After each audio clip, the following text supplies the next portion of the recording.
Goeiemôre Suid-Afrika. 1400 Suid-Afrika tyd op die 8ste Julie, tyd van hierdie berig. Nuwe gebeure daar in die Iran-oorlog. Scum, sick people, vicious, violent people, evil people, I do not like them, evil, sick people, they're a cancer. Dis is al die woorde wat president Trump op hulle gebruik het vanoggend in die kwessie van 20 sekondes.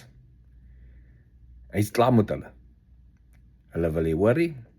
Hy het diplomatie probeer met hulle vir 'n ruk en hulle kanse gee, maar hulle wil nie. Nou 10 to 1 is die mense wat die aanvalle so doen uit Iran uit en die wat onderhandelinge doen nie dieselfde nie en het nie meer oor mekaar nie. Dis hulle probleem, nie die Weste se probleem nie. So, eergister oor die naweek het Iran, en ek het dit gisterand rapporteer, het Iran mos op 3 skepe geskiet deur Hormuz met hulle rockets of drones. En toe gisterand, toe word daar op hulle geslaan. Hulle skiet op een skip, Amerika strike op. Meer as 80 teikens. So, meer as 80 teikens uitgehaal gisterand. Klomp daarvan was ook small fast boats gewees. Daar klomp seker 60 van hulle uitgehaal. Maar meer as 80 verskillende teikens. Wat hulle nie verstaan nie, hulle skiet op een skip, Amerika gaan retaliate op 'n massive klomp teikens. En dit gaan net groter en groter en groter raak. En reporter het vir president Trump gevra, is hierdie skietstaking nou verby? Hy sê, volgens my is dit over. Hy is nou moeg vir hulle. Met hulle speletjies en so aan. Wat intussen gebeur het die laaste klomp maande, maand of so, laaste klomp weke, met hierdie skietstaking om hierdie peace talks in die gang te kry, het dan nog steeds elke dag Reaper drones van Amerika oor Iran gevlieg en intelligence ingesamel, teikens opgetel, al hierdie tipe van ding, ander intelligence ingesamel. En die militêre gedeelte van Amerika, die US military, het nie onttrek uit die Midde-Ooste uit nie. Dit is nog steeds net waar hulle is. Al hierdie teikens wat geïdentifiseer is geprogrammeer en gereed. Is president Trump sê, ek is nou gatvol vir julle, haal hulle nou heeltemal uit, dan gaan jy sien met een massive strike gety hulle almal uithaal. En hy gaan teiken die support gedeelte vir die regime, kragstasies, al hierdie dinge wat hulle war machine kan support. Maar die probleem is, doen jy dit, en jy die grootste deel van die populasie wat onskuldig aan hierdie hele ding is, dis druk op hulle. Dis hulle wat gaan swaar kry, nie die bloody regime nie, want hulle kruip in die populasie weg.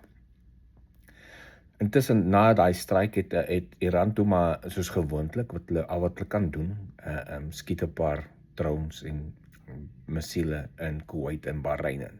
Nie eintlik veel skade gekry nie, word afgeskiet, maar dis mos al wat hulle kan net terrorist aksies doen. Hulle het nie meer weermag om die Amerikaanse weermag of so, of bure se weermag aan te val nie.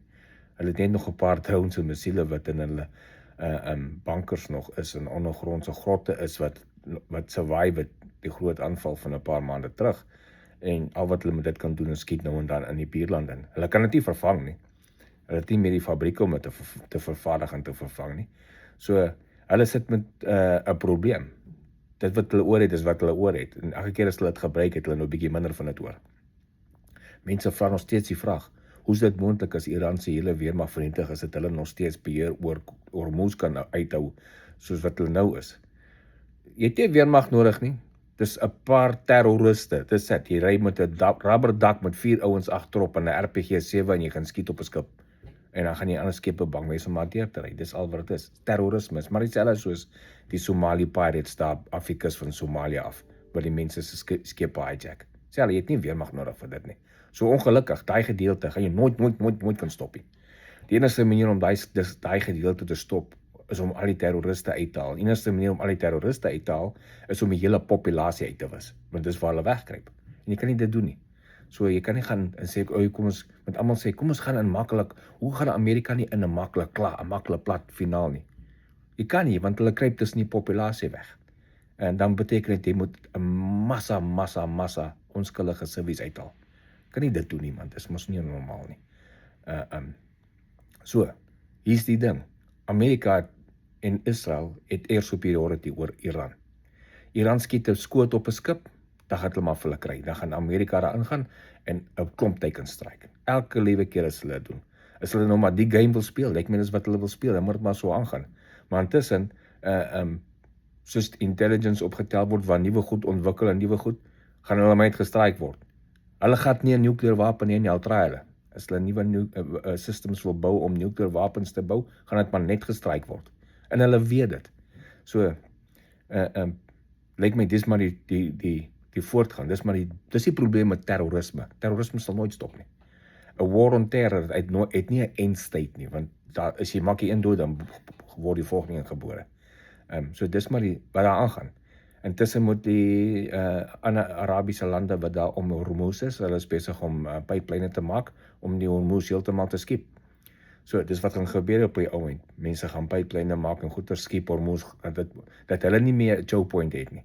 En moenie verbaas wees as binne die volgende paar weke Amerika 'n strike doen, 'n Kark-eiland heeltemal uithaal of oorvat nie.